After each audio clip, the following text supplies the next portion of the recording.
ஓம் சாய்ராம். சாய் பாதம் சரணம். 5வது நாள் 5வது அத்தியாயத்தை கேட்க வந்திருக்கிற அத்தனை சாய் பக்தர்களுக்கும் கோடான கோடி வணக்கங்கள்.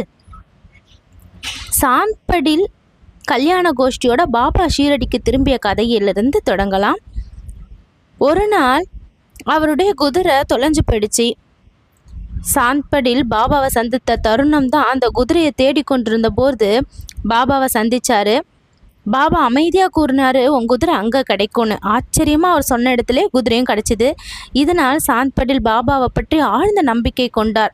அற்புதம் என்னன்னா, தீ இல்லாமலேயே பாபா சில அற்புதங்களை காட்டினார். நிலத்திலிருந்து தீயை உருவாக்கி புகையில குழாயை ஏற்றி காமிச்சாரு. இது சாந்த்படில முழுமையாக கவர்ந்தது.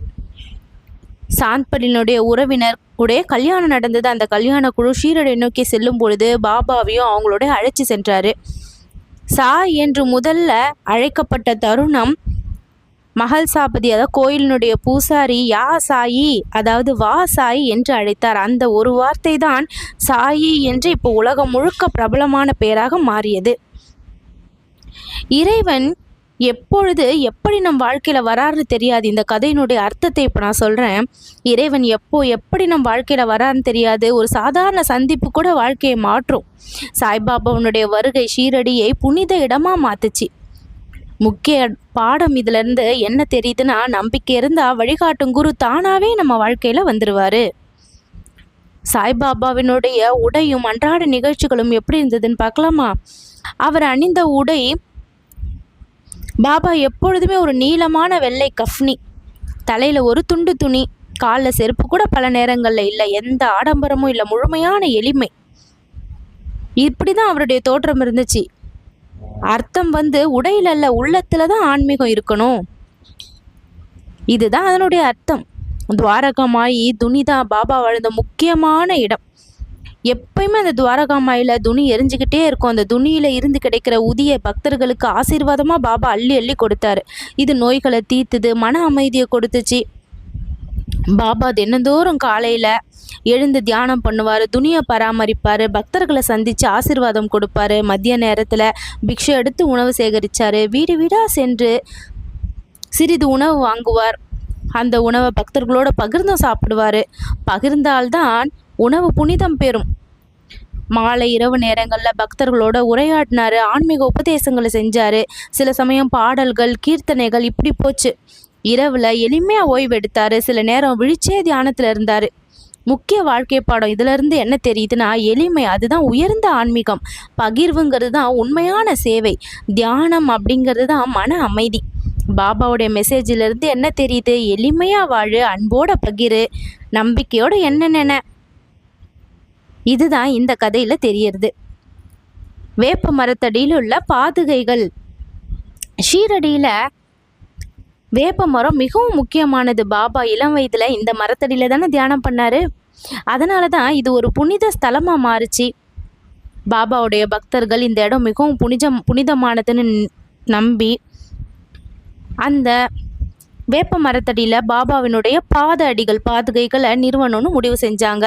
இதற்காக ஒரு பக்தர் முயற்சி பண்ணார். பாபாவினுடைய அனுமதி பாதுகைகள் தயாரித்து கொண்டு வரும்பொழுது பாபாவிடம் கேட்டாங்க, இதை இங்கே வைக்கலாமா? பாபா சிரிச்சபடி அனுமதி கொடுத்தாரு. அந்த பாதுகைகள் அதுக்கப்புறம் அங்கே நிரந்தரமாக வைக்கப்பட்டுச்சு. இதனுடைய ஆன்மீக அர்த்தம் என்ன? பாதுகைகள்னா குருவினுடைய பாதம். குருவினுடைய பாதத்தை வணங்குவது நம் வாழ்க்கையில் வழிகாட்டலை பெறுவது.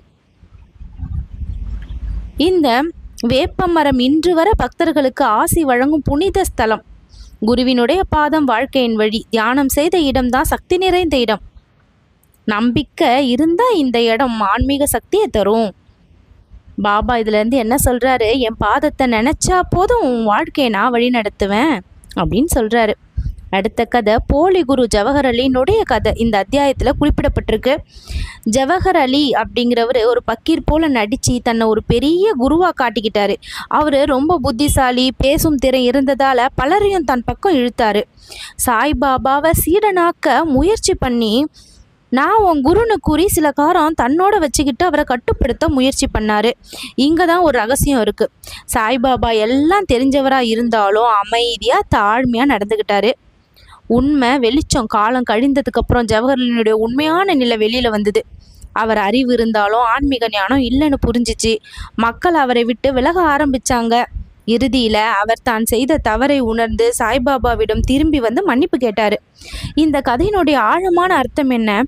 உண்மையான குரு எப்பயுமே தாழ்மையாகவும் அமைதியாகவும் கருணையோடும் இருப்பாங்க. போலி குருக்கள் தான் புகழ், கட்டுப்பாடு, ஆசை இந்த இந்த மாதிரி இருந்தாங்க. இறைவன் முன்னாடி அந்த நடிப்புலாம் வேலை செய்யுமா? சாய்பாபா காட்டினாரு, உண்மைதான் எப்பயுமே ஜெயிக்கும். இதிலிருந்து தெரியக்கூடிய வாழ்க்கை பாடம், யாரையும் வெளிப்புறத்தால் மட்டும் நம்ப வேண்டாம். உண்மையான ஆன்மீகம் உள்ளத்தில் இருக்கும் தாழ்மையானவர்கள் தான் உயர்ந்தவர்கள். இதுதான் இதிலிருந்து கற்றுக்கக்கூடிய வாழ்க்கை பாடம். தண்ணீரில் விளக்கேற்றினாரு நம்ம சாய்பாபா, அதிசயம் பண்ணார் பாருங்க. அவர் தினமும் மாலை நேரத்தில் துவாரகா மாயில் எண்ணெய் விளக்குகளை ஏற்றி வழிபாடு பண்ணுவார். ஏன்னா பாபாவுக்கு விளக்கேற்றது ரொம்ப பிடிக்கும். கிராமத்தில் இருந்த எண்ணெய் விற்கிறவங்க இன்றைக்கி எண்ணெய் கிடையாதுன்னு போய் சொல்லி மறுத்துட்டாங்க. பாபா அதிசயம். பாபா என்ன பண்ணார், பாத்திரத்தில் தண்ணி எடுத்தார், அதை விளக்கில் ஊற்றி அமைதியாக ஏற்றி வச்சார். ஆச்சரியமாக விளக்கு இரவு முழுவதும் எரிஞ்சுதுங்க. கிராமத்தினோட உணர்வு இதை கண்டு எண்ணெய் வியாபாரிகள்லாம் அதிர்ச்சி அடைஞ்சி தங்களை தவறாக உணர்ந்து பாபா கிட்ட வந்து மன்னிப்பு கேட்டாங்க. இந்த அதிசயத்தினுடைய அர்த்தம் என்ன? பாபாவுக்கு பஞ்சபூதங்களின் மேல் ஆட்சி இருக்குது. தண்ணீர் கூட தீயாக மாறும் சக்தி. உண்மையான சித்தர்களுக்கு இயற்கையே பணியும். தெரிஞ்சுக்கக்கூடிய வாழ்க்கை பாடம், பொய் பேசுவது தவறு. பக்தியை சோதிக்க முயற்சிக்க கூடாது. இறைவன் சக்தியை எவராலும் கட்டுப்படுத்த முடியாது. பாபா இதில் சொல்லக்கூடிய மெசேஜ் என்ன? நம்பிக்கை இருந்தால் சாத்தியமில்லாததும் சாத்தியமாகும் அப்படின்னு சொல்கிறாரு. இப்போது இந்த அத்தியாயம் 5 நம்ம சச்சரித்திரத்தில் குறிப்பிடப்பட்ட கருத்துக்களையும் அந்த கருத்துக்கள் வாழ்க்கைக்கு எப்படி பொருந்தும், அந்த கருத்துக்கள்லேருந்து நம்ம என்ன தெரிஞ்சுக்கலாம், எதை பின்பற்றலாம்னு நீங்கள் பார்த்தீங்க. இந்த விஷயத்தெல்லாம் பின்பற்றி நம்ம வாழ்க்கையிலையும் சாத்தியமில்லாததையும் சாத்தியமாக்கலாம். வெற்றி நிச்சயம். ஓம் சாய்ராம்.